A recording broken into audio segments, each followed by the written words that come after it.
వల్లభనేని వంశీ ఎఫ్ఐఆర్లో సంచలన విషయాలు వెలుగులోకి వస్తున్నాయి. ఇప్పటి వరకు గన్నవరం పార్టీ ఆఫీస్పై దాడి, అలాగే సత్యవర్ధన్ అనే యువకుడిని కిడ్నాప్ కేసులోనే వంశీ అరెస్ట్ అయ్యారు అని చెప్పుకుంటున్న నేపథ్యంలో ఇక ఆయనపై 16 క్రిమినల్ కేసులు ఉన్నట్టు ఎఫ్ఐఆర్లో నమోదు చేయడం జరిగింది. ఇక ఇవి కాకుండా మరో 2 అదనపు కేసులు కూడా ఆయనపై నమోదు చేశారు. ఇదిలా ఉంటే మరోపక్క వల్లభనేని వంశీ అరెస్ట్ విషయం ఏదైతే ఉందో ఇది పూర్తిగా చట్ట విరుద్ధం, రాజ్యాంగ విరుద్ధం. అలాగే రెడ్ బుక్ రాజ్యాంగంలో భాగంగానే వల్లభనేని వంశీని అరెస్ట్ చేశారు అని చెప్పి వైసీపీ ప్రచారం చేస్తోంది.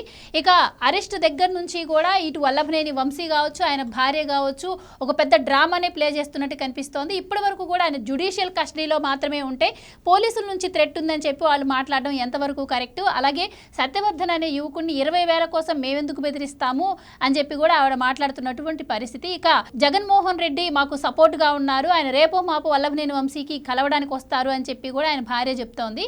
సో ముఖ్యంగా మరి వీళ్ళు ఆడుతున్న ఈ డ్రామా కావచ్చు, మరి వైసీపీ మాట్లాడుతున్నట్టు నిజంగానే రెడ్ బుక్ రాజ్యాంగం ఆంధ్రప్రదేశ్లో అమలవుతుందా, ఇలాంటి విషయాలన్నీ ఈ రోజులో చర్చిద్దాం. మనతో పాటు పార్టిసిపేట్ చేసేందుకు స్టూడియోలో ఉన్నారు senior political analyst Madhusudan Reddy గారు. ఇక్కడ వల్లభనేని వంశీ గారు అరెస్ట్ అయిన తర్వాత కూడా ఆయన బిహేవియర్లో ఏమాత్రం మార్పు కనిపించట్లేదు. అంటే అరెస్ట్ అయ్యి కోర్టులో పోలీసుల్ని ఈ విధంగా దూషిస్తున్నారు అంటే ఇంకా ఆయన పరిపాలనా టైంలో ఏ విధంగా అరాచకాలు సృష్టించుంటాడో ఇంకా ప్రజలే అర్థం చేసుకోవాలి.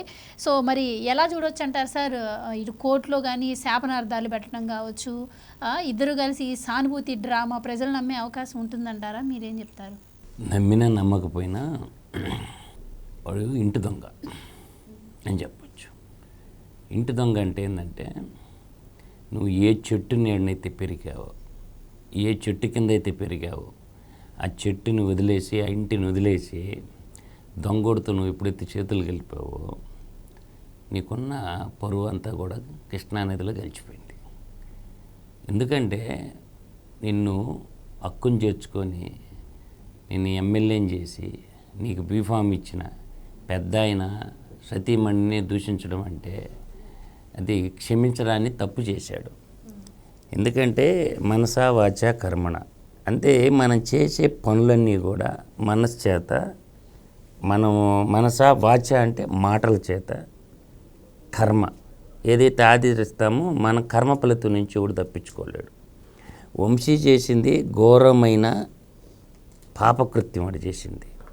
ఈరోజు పెద్దాం గురించి తప్పుడు మాటలు మాట్లాడిన తప్పుడుని వాడిని ఉంచకూడదు భూమి మీద నా దృష్టిలో అయితే. ఇంకా వీళ్ళేదో గౌరవ మర్యాదలు చూస్తున్నారు, తొక్కి పారేయాలంతే. చల్లపల్లి పోతే 1200 మంది ఆడబిడ్డలకి అమ్మాయి అందరిని చదివిస్తున్న భువనమ్మ గురించి వాడు మాట్లాడిన మాటలు వాడిని ఏం జైల్లో పెట్టకూడదు. చల్లపల్లి ఎన్టీఆర్ మెమోరియల్ స్కూల్లో వదిలేయాల.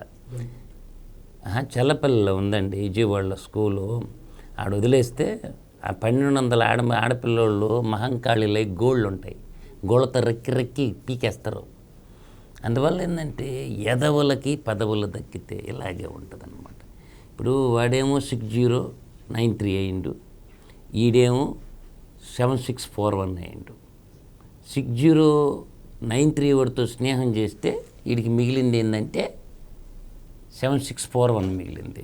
ఎందుకు మిగిలింది అంటే దొంగోడితో సమావేశం చేస్తే ఈ ఖైదీ నెంబర్ 7641గా మిగిలిపోయిండు. చేసిన తప్పులు రౌడీజం చేసి తప్పులన్నీ చేసి ఈరోజు ఇంకా చెప్పాలంటే ఇంకోటి చెప్తానమ్మా నేను, వాడు దొంగ పట్టాలు సృష్టించాడు. అంటే సొంతంగా ప్రభుత్వం ఇవ్వాలి, పట్టాలు ఇవ్వాల్సి ఉంటే ఈడు ఓనుగా ముద్దరు గుద్దిచ్చిండు అనమాట.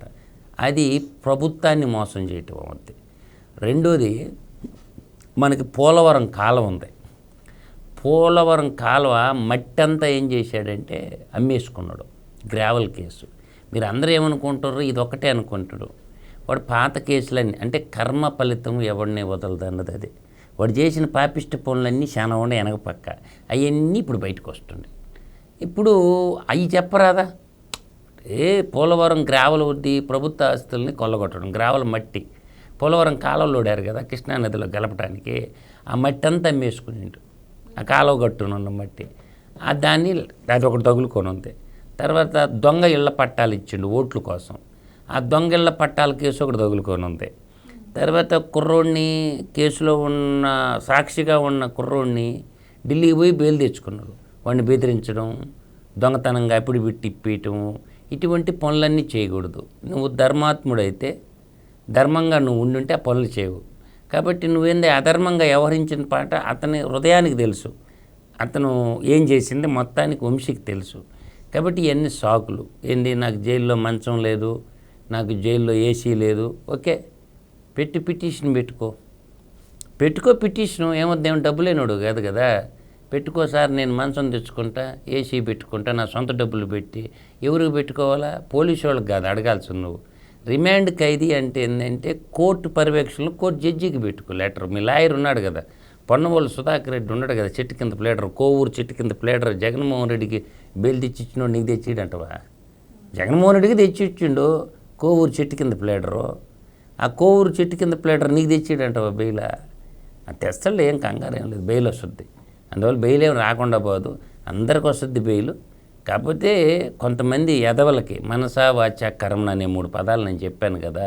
మనసు చేత వాక్కు చేత మనం చేసిన పనుల వల్ల కర్మ ఫలితం అనుభవించాలి. ఏ కన్ను చూడలేదని ఎగిసి పడితే ఇలాగే ఉంటుంది నీకు. అందుకని నేను ఒక మంచి చిన్న 1 నిమిషంలో ఒక కథ చెప్తా.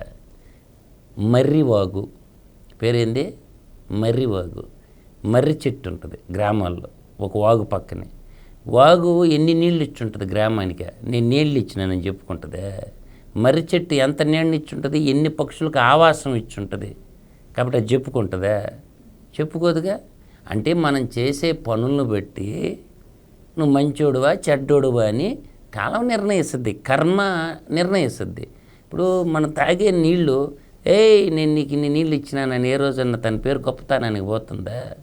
అదే మర్రి చెట్టు ఎంత నీళ్ళు ఇస్తుంది, ఎన్ని పక్షులకు ఆవాసం ఇస్తుంది, మర్రి ఆకులతో ఎంత ఇస్తరాకులు చేసుకుని ఉంటారు, మర్రి ఓడలతో ఎన్ని వ్యవహారాలు చేసి ఉంటారు. అందువల్ల ఏంటంటే మర్రి ఒక కథ తెలుసుకో. అందువల్ల నువ్వు ఎంత ఎత్తుకి ఎదిగినా ఒదిగి ఉండాలి. మర్రి చెట్టు చూసి నేర్చుకో, ఊళ్ళో వాగును చూసి నేర్చుకో. అందువల్ల నువ్వు చేసిన మంచి ఆడికి పోదు, నువ్వు చెడు చేస్తే చెడు వస్తుంది, మంచి చేస్తామని నువ్వు చెడుకి చెడ్డోడికి దొంగోడితో స్నేహం చేసిన కాబట్టి ఆ దొంగోడు బుద్ధులన్నీ ఇడికి వచ్చినాయి.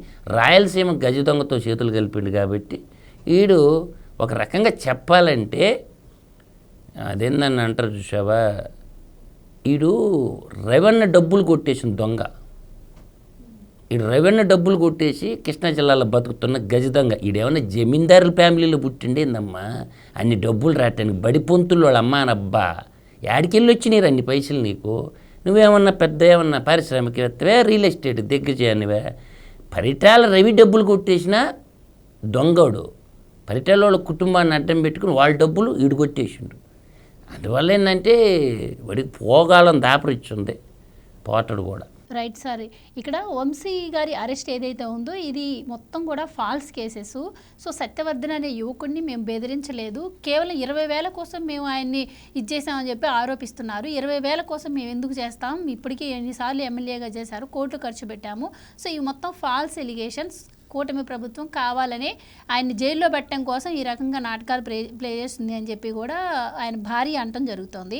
అండ్ ముఖ్యంగా ఇంకో పక్క ఇప్పటికే పోలీసులు క్లియర్గా చెప్పడం జరిగింది, సత్యవర్ధన్ కిడ్నాప్కి సంబంధించి పక్కా ఆధారాలు మా దగ్గర ఉన్నాయి అంటున్నారు. మరోపక్క ఈరోజు ఆయన పిఏ ఫోన్ని స్వాధీనం చేసుకున్నారు, ఆయన ఫోన్ కూడా స్వాధీనం చేసుకుంటే మరికొన్ని కీలక ఆధారాలు లభ్యమయ్యే అవకాశం ఉంది అంటున్నారు. సో నిజంగానే ఆవిడ ఆరోపిస్తున్నట్టు మరి ఇవన్నీ ఫాల్స్ ఎలిగేషన్సే అంటారా? కక్షపూరితంగానే వంశీని అరెస్ట్ చేసిందంటారా? మీరేం చెప్తారు?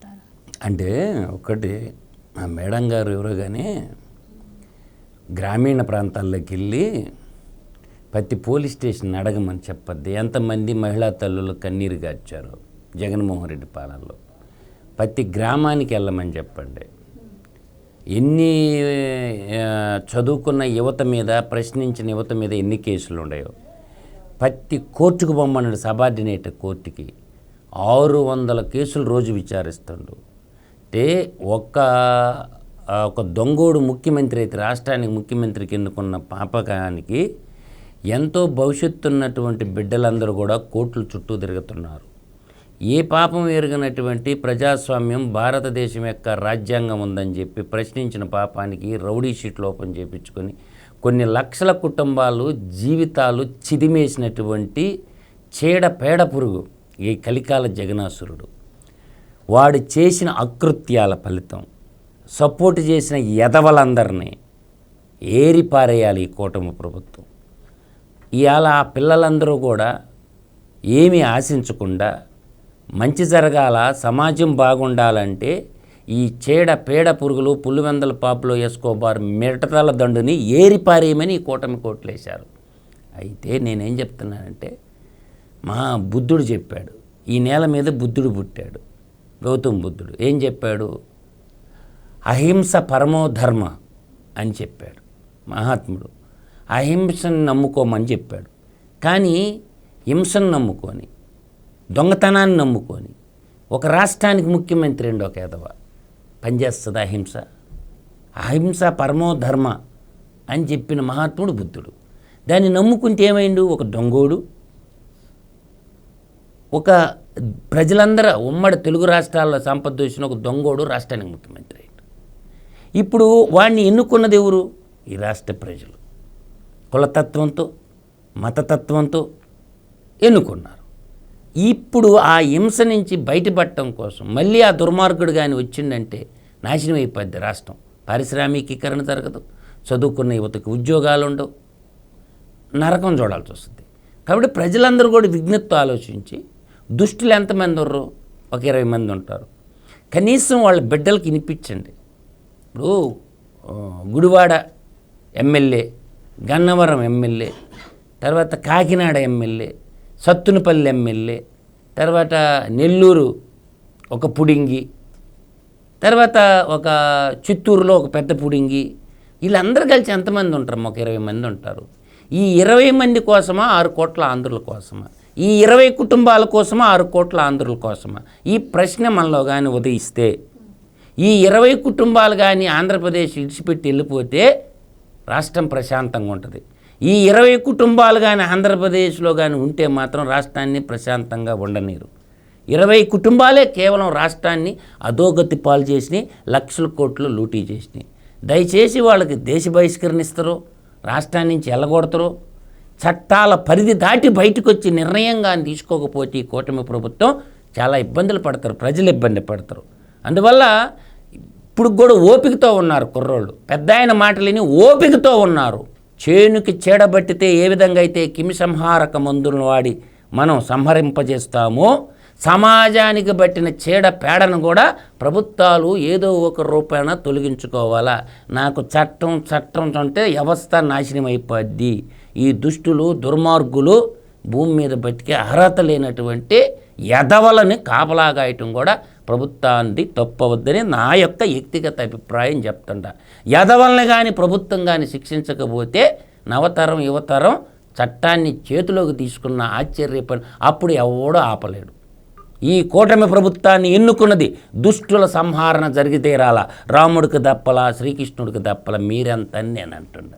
కాబట్టి మనక త్రేతాయుగంలో రాముడి పాత్ర చూడండి, ద్వాపరయుగంలో కృష్ణుడి పాత్ర చూడండి.